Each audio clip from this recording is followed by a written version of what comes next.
Selamat siang, Prof. Suhendar. Mohon izin, kami dari tim media memohon informasi terkait perlukah adanya Dewan Profesi untuk semua jenis profesi yang ada dan diakui oleh hukum di negara Kesatuan Republik Indonesia. Mohon diberikan petunjuknya, Pak Prof. Baik, terima kasih Bang Nofis. Jadi memang di dalam advokat ada dewan yang namanya Dewan Etik. Ya, saya dengar ada beberapa pejabat, ada beberapa advokat yang akan membuat Dewan Etik masing-masing.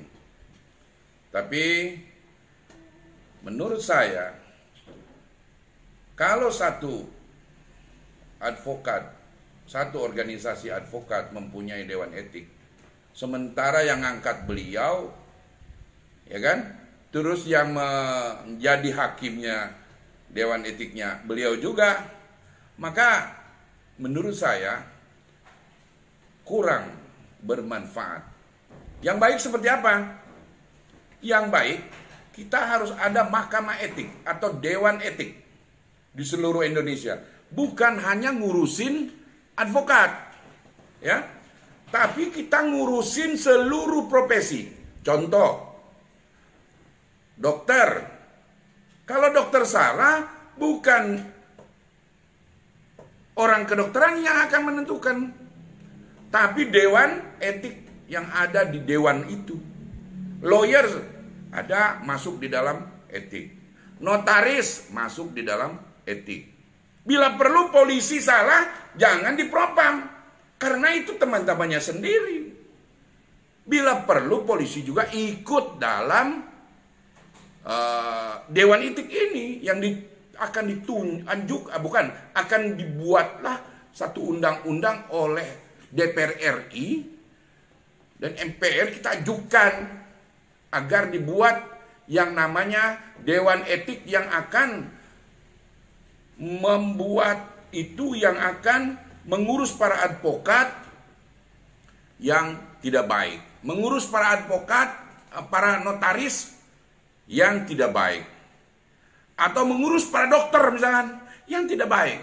Jadi ada Dewan Etik, ya, mahkamah etik yang ada mengurusin profesi. Itu saran saya, Bung Nofis.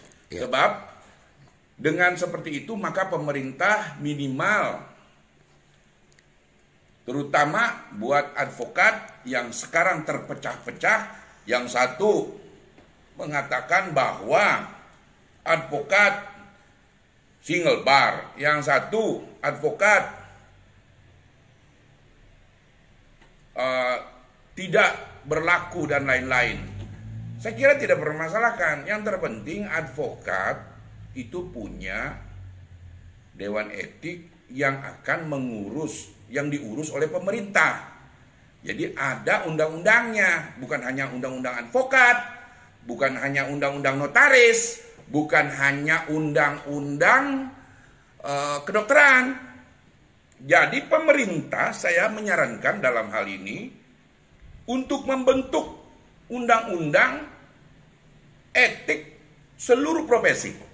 Begitu Bung Nafis. Mudah-mudahan para ahli-ahli hukum yang berada di DPR MPR ini memperhatikan pembicaraan saya untuk menentukan Dewan Etik dari seluruh profesi. Jadi ketika seorang profesi berkelakuan tidak baik, bukan di dalam itu, maka ada dewannya yang menentukan. Sehingga bisa kita lihat di Jepang, ya, ada federasi, ya, yang menentukannya. Di Malaysia, ya, ada Dewan Etik, ya, dari seluruh profesi. Mungkin itu saja. Ada lagi, Pak? Mudah-mudahan teman-teman kita yang di DPR MPR yang sudah masuk bisa menggodok undang-undang yang menghasilkan buat kita-kita, buat notaris, buat advokat, buat dokter, pokoknya yang namanya profesi harus ada yang namanya Dewan Etik Profesi. Mohon izin Prof, ini wewenangnya siapa untuk membuat undang-undang, mensahkan undang-undang tersebut agar jelas payung hukumnya, ada Dewan Kode Etik atau ada dewan yang menaungi seluruh para pelaksana profesi. Siapa yang harusnya? Tentu pemerintah. Ya. Pemerintah ini harus menginstruksikan, mudah-mudahan Bapak kita sekarang, Bapak kita Jenderal Prabowo, beliau orang yang hebat, ya. Beliau memang orang yang tegas. Mudah-mudahan mendengar video ini bisa menginstruksikan kepada DPR, MPR untuk membuat undang-undang tentang Dewan Etik. Itu saja. Semoga Bapak Presiden, Bapak Jenderal Prabowo mendengar ini agar usulan saya membuat Dewan Etik itu ada satu badan yang ngurusin tentang profesi. Baik profesi kedokteran, advokat, notaris, dan lain-lain yang berbentuk profesi harus punya ada yang mengatur yang disebut dengan Dewan Etik. Jadi mudah-mudahan Pak Prabowo mendengar dan bisa menginstruksikan kepada DPR MPR.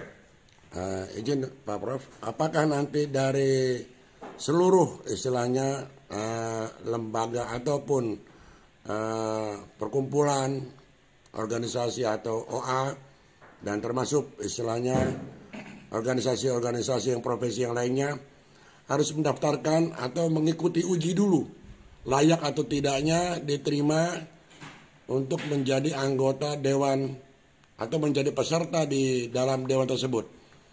Baik, itu salah satu syaratnya memang. Jadi salah satu syarat untuk masuk di dalam Dewan Etik, contoh dari Pradmi yang mengusulkan, tentu ada uji coba. Jangan advokat baru lahir yang menjadi, artinya baru sarjana hukum, baru 2 tahun dia ikut PKPA, lalu dia magang, lalu jadi advokat dilantik, jangan dijadikan wakil daripada organisasi advokat. Begitu juga di notaris. Bukan hanya baru keluar dari notaris, sudah jadi akte notaris, sudah punya izin, bisa menjadi wakil. Jadi semua organisasi yang sudah mempunyai experience minimal 15 tahun dia beracara, kalau menurut saya, baru dia boleh ikut menjadi anggota kode etik, anggota Dewan Etik yang akan menyusun undang-undang tersebut. Ya, jadi mungkin itu saran saya.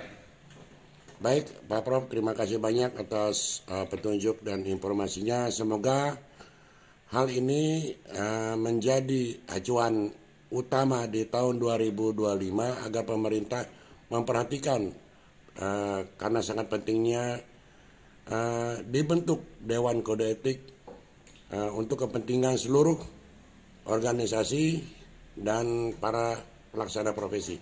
Betul Bang. Ya. Jadi saya juga ucapkan mudah-mudahan Bapak Presiden, Bapak Jenderal Prabowo Subianto, beliau mendengar sehingga para advokat bisa dibuatkan satu juklak ataupun undang-undangnya di samping undang-undang nomor 18 tahun 2003 itu bisa ada keturunan prakteknya untuk membuat, di situ sudah disebutkan untuk menunjuk atau membuat yang disebut dengan Dewan Etik. Jadi menurut saya bukan hanya